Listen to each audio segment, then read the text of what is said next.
notice of appearance. So are you saying sila yung nagdadrag? Sila yung nagpapatagal? Dahil hindi sila nagsasubmit pa ng kahit ano? As I said, actions speak louder than words, at sa aming mga abogado, mas matimbang po ang ebidensya kesa sa mga salita. So tingnan na lamang po natin ng ebidensya. Ano po ba ang kanilang mga na-file na? Kahit po yung pagpapareceive nung ordinary notice of appearance lamang po ng depensa ay hindi pa po nila na-receive. Kung prepared na po sila mula pa ng Pebrero, katulad ng sinasabi ni Presiding Officer na what we have to do during this interim time that we are waiting for the convening of the court is to prepare. The Senate has already prepared for these matters. That's why merong nag-receive nung entry of appearance ad coetelam nung defense lawyers. Pero sa kanila po, kahapon na itanong sa kanila kung bakit hindi ni-receive, imbis na sagutin po nila, hindi po nila sinagot. Dinivert po nila yung attention at sinabi na wala namang epekto o wala namang ganong mabigat na prejudice na mangyayari kung hindi nila i-receive. Kung ready po, dapat na i-receive. Dapat may opisina na itinalaga para mag-receive po. So it seems na hindi po yung impeachment court yung unprepared. Sir, isa na lang for me. Attorney Bukoy pa rin, sabi niya kung makikita raw ng dating komposisyon ng Senado, yung ginagawa ng Senado ngayon, ikakahiya daw. Iba yung komposisyon noon, umaani ng respeto, walang patotsada. Ngayon yung actuation nila, maraming patotsada. Ibabalik ko po, kapag kami po ay magkalaban ba o nasa ordinaryong korte, gagawin po ba yan at tatanungin pa rin po ba yan ni Attorney Bukoy sa media? Ganyan po ba ang pag-criticize ng isang abogado sa isang korte? So, kung ako po, ikang sagot doon, hindi, then dapat hindi po ginagawa yung ganon. Kasi ano po ba ang motibo para i-criticize po ang impeachment court? You might not agree with the actions of the court, but it is still the court that has been vested by the Constitution with the power to solely try and decide impeachment cases. And dun pa lang namang po, dapat meron tayong pagrespeto at hindi po natin matanggal ang kredibilidad ng korte. So ano po motibo nila by criticizing the court? Dapat po yung energy po nila na pagkikriticize sa korte ay ginugugol nga po nila doon sa kanilang kalaban. Dahil hindi po nila kalaban ng korte. Ang kalaban po nila ay yung kabilang party, yung defense po. So, sabi niya po, formidable yung at mga respetableng mga abogado po yung nasa defense team. So, paghandaan na lamang po nila. At yun yung awayin po nila at wag po yung impeachment court. Attorney, may mga nag-oppose doon sa sinabi ni Presiding Officer Chis Escudero na walang limitation yung pwedeng gawin at pagdesisyonan ng impeachment court. Sabi nga ho ni Senator Coco Pimentel, the mere fact na nag-oath sila bilang senator judges, may mga sinusunod sila na impeachment rules doon pa lamang, it means may limitation yung pwedeng gawin ng impeachment court.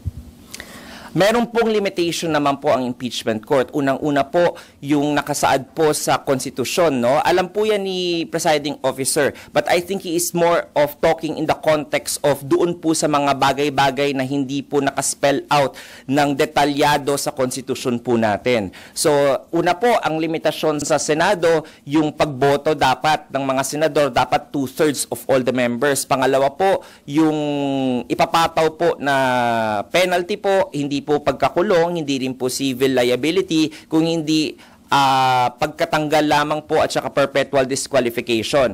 The Senate cannot impose more than that. Yun po yung mga limitasyon ng konstitusyon at saka po nakalagay doon na kapag nag-implement po o nagpasa ng rules ng Senate impeachment court, yun po ay isang self-regulatory or self-limiting na limitasyon sa Senado po.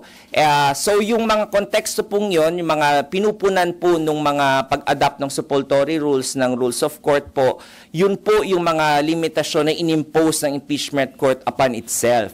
However, there are matters such as, for example, yung question po kung pwede po ba mag-refer back ang Senate impeachment court doon sa House of Representatives po, medyo vague po doon at ambiguous. Nakalagay po sa Rule 9, Section 1 ng Rules of Court, pwede pong tingnan ng isang hukom ang kanyang jurisdiction doon sa isang kaso pag nakafile sa kanya kahit wala pong nag-motion na party. So ang tanong po dyan, mag-a-apply po ba yon o hindi? So dito po sa nangyari sa ating impeachment court, in-apply po in a way ng Senado pero hindi po dinismiss. So ininterpret niya po yung konstitusyon base po sa kanyang kapangyarihan na to be the one to solely try and decide the impeachment cases. Ayon po yan doon sa Supreme Court decision din na Manila Prince Hotel versus GSIS. Ako po, hindi lamang po ako nagsasabi dito ng mga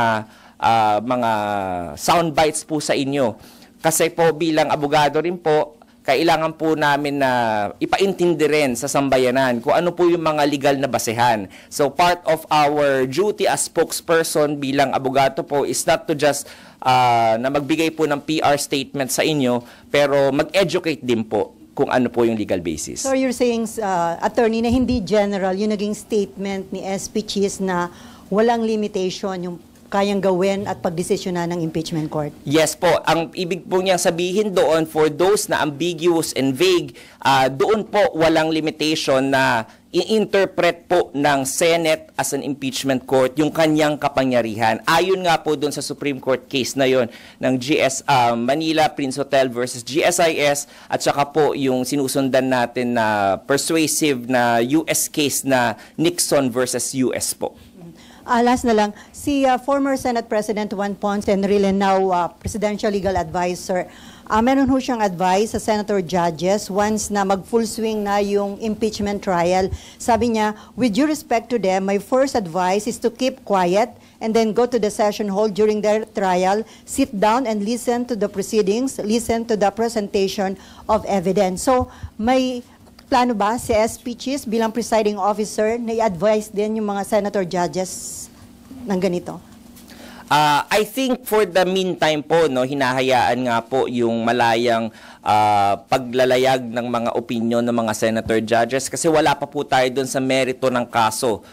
Pero nakalagay po doon, tama po si Senate President, former Senate President Enrile, na meron po talagang ganong basehan sa Senate rules, which is yung sinasabi ko pong Rule 18 po ng Senate rules. And when I confronted the presiding officer at the time about that rule, sabi niya po, wala pa naman tayo doon sa presentasyon ng ebidensya at nandun pa lamang tayo sa mga preliminaries na tinatawag. So, I think for the meantime po, okay lang po para mapagdiskusyon nating lahat kung ano po yung mga interpretasyon ng Senado at saka ng mga constitutionalists at mga legal framers about mga ambiguities po sa pag-exercise ng Senate impeachment court ng kanyang kapangyarihan. So, attorney, kapag nagkaroon na ng impeachment trial, possible na may obligasyon si SP Cheese bilang presiding officer na mag-impose ng gag order?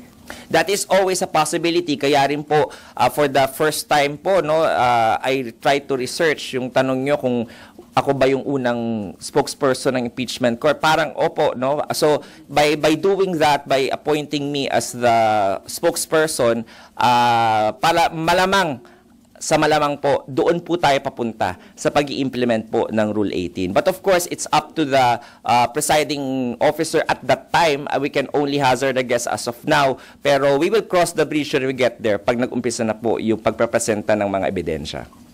Thank you, attorney. Hi, attorney. Sir, coming off from former SP Enrile din, he said sa interview na the Senate is supposed to do its job with reasonable speed for the Constitution says forthwith. Anybody can understand that English word and they did not do it. They tarried, they dilly-dallied. Your reaction lang po. Sabi nga ng presiding officer, nandun pa rin kayo sa forthwith. Pero ako po, the opinions of different lawyers, makikita niyo po kaya kaming mga lawyers hindi po kami nagkakasundo, di ba? Kagad-kagad kasi nga iba-iba kaming opinion. And we have big personalities to argue about all these little things that ordinary people will not argue about. Pero para po sa kaalaman ng sambayanan, yung paggalaw naman po ng Senado ay hindi po unreasonable delay. Meron na rin pong mga Supreme Court decisions ang ating Philippine Supreme Court at na hindi na kinakailangan po ng construction or interpretation na ginagawa ng ating mga constitutionalists, pati ni former Senate President Enrile, yung about sa forthwith. Sinabi po doon sa, ito mabobore na naman kayo kasi cases to, no?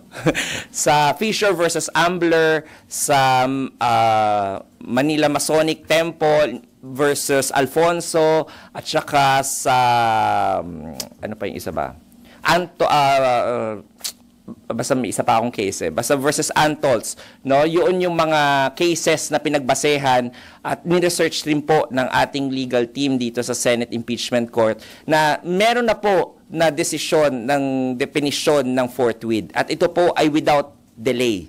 Sinabi rin po ni dating Justice Ascuna na dalawa po ang ibig sabihin ng forthwith. Yung unang-una po ay immediately at yung pangalawa po ay without delay. So, ang sabi niya po nung ginagawa yung konstitusyon, maaaring pumasok na po doon sa pangalawang definition which is without delay. Ito rin po yung kinatigan ng Korte Suprema doon sa 3 kaso na yon. Mamaya ibibigay ko sa inyo yon para ma-cite nyo dyan sa inyong Sir, isa pang sinabi po ni former SP Enrile, yung pag-return is improper and unparliamentary. Reaction lang din po. Very po yan, no?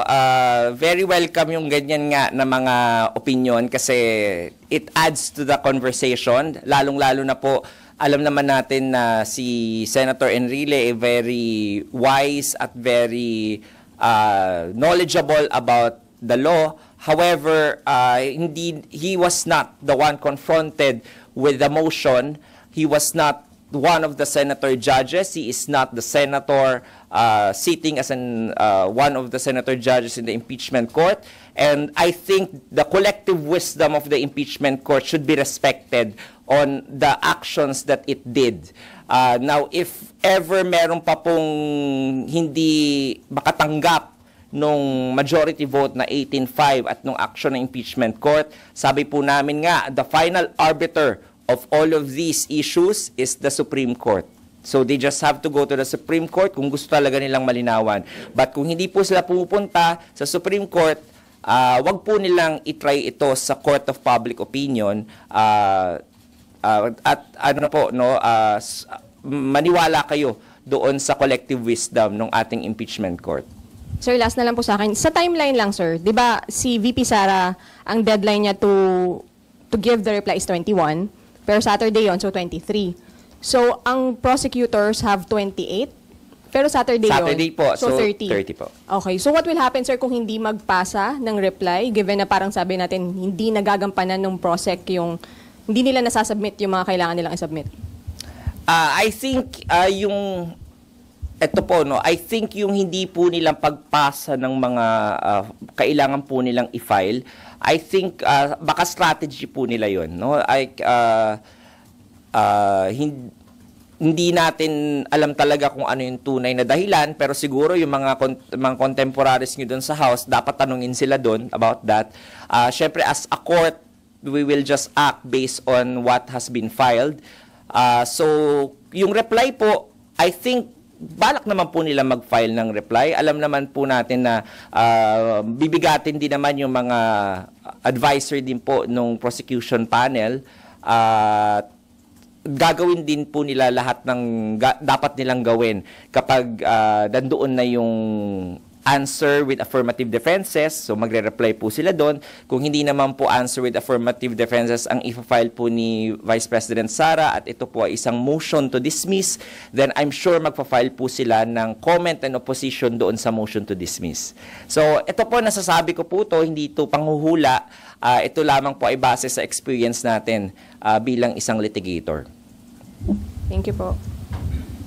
Hello po, Attorney. Good afternoon. Good afternoon Sir, may violation po ba dun sa refusal na tanggapin yung notice of appearance? Wala naman po, but it says a lot. Kasi po, kunwari, isang law office, walang tumatanggap doon, sarado po yung law office, then it says a lot about that law office. Or a party, kapag nagpadala po tayong demand letter, tapos walang tumatanggap ng demand letter, tama po? So, ibig sabihin, tinataguan nyo yung magbibigay ng demand letter, yung pinagkakautangan nyo. So it says a lot about the actions, no?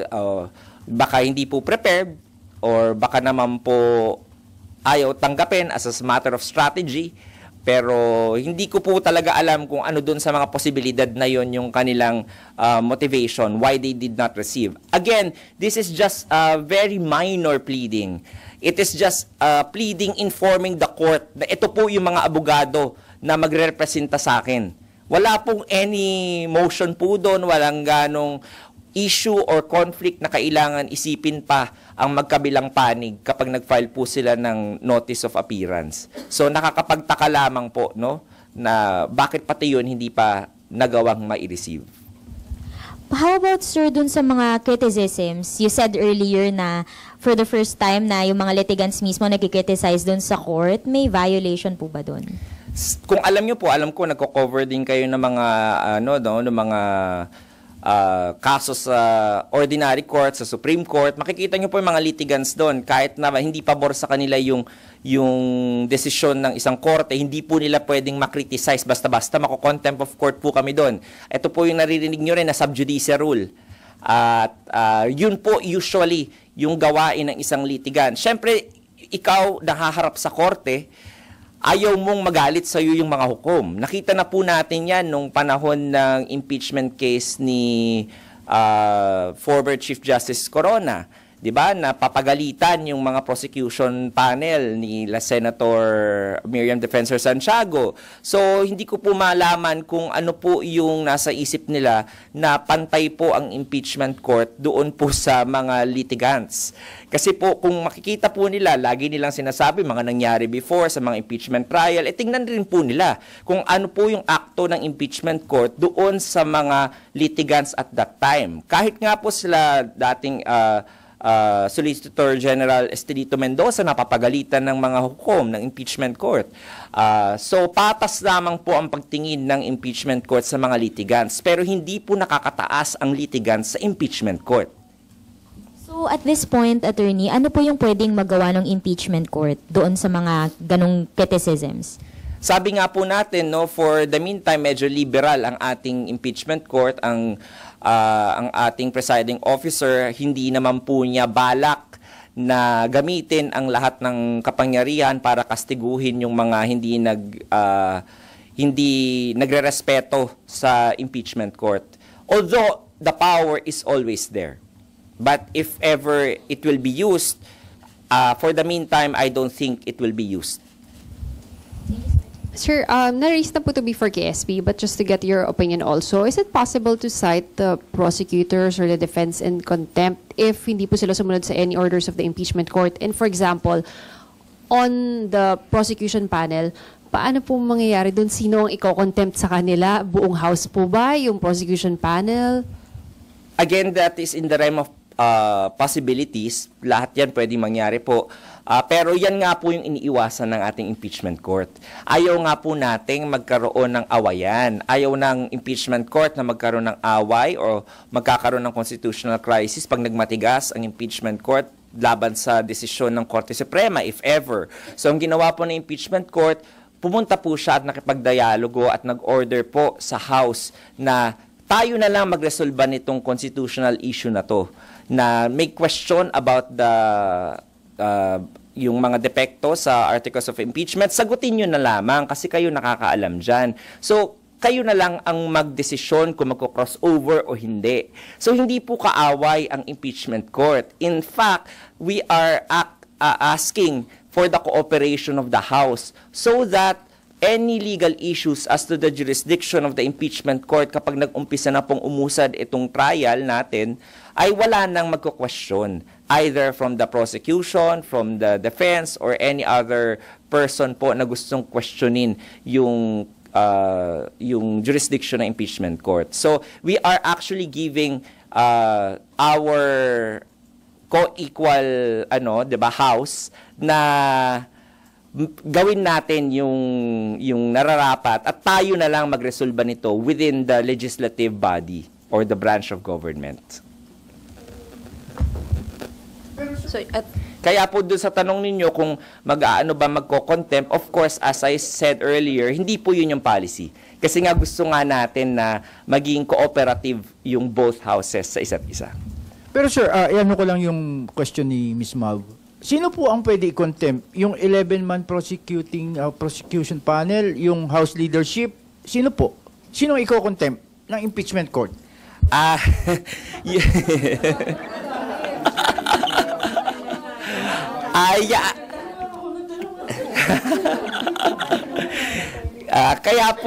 Kaya po ayaw natin dumating sa ganon. Kasi yung iniisip niyo po yan, yung question yung yan, yaan din po ang isa sa mga question na pag dedebatihan na naman ng mahaba ng impeachment court ng mga senator judges at boboto na naman po sila regarding dyan sa question na yan. Kaya kung gusto po nating umusad ng mabilis itong proseso ng impeachment, wag na po magkaroon ng mga ganyang mga issues na ma-raise pa po sa impeachment court at magde-debate at magbobotohan pa po dyan. So yun po yung sinasabi namin. Mag-comply na lamang po tayo para wala ng any other legal issues na isa-settle preliminarily ang impeachment court at magpatuloy na yung pinagdarasal nila na presentation ng evidence. Sorry, attorney, isa pa. So, possibility at option yung contempt, but you wish it will not come to that. Tama? Possibility po yun, no? Yung contempt, at dahil nandiyan po yan sa rules ng Senado as an impeachment court, pero if ever it will be used, I don't think the impeachment court will use it at the first instance. Usually po, yung mga hukom po, very tolerant naman po yan of the litigants. Are you saying pag hindi sila nakasubmit hanggang June 30, walang contempt na mangyayari, sir? I cannot say definitely kasi hindi po ako yung impeachment court. But yun nga, pag hindi po nagsa-scenario setting lamang po tayo dito, kapag hindi po mangyari yung pag-comply po nila, then nakahang pa rin po yung issue kung pwede po ba mag-crossover yung 19th, yung articles of impeachment na pinasa ng 19th Congress to the 20th Congress, at yun na naman ang pagdedebatehan. So, mapapatagal na naman po. Plus, the possibility po na may mag-question na naman po kung ba't hindi sumunod at magkaroon ng motion for contempt. So, ayaw na po natin magkaroon ng mga ganon. Kaya ang pinakamadaling proseso po na gagampanan ng ating House of Representatives at yung House Prosecutors ay sumunod na lamang po sa compliance para magpatuloy na po yung proseso.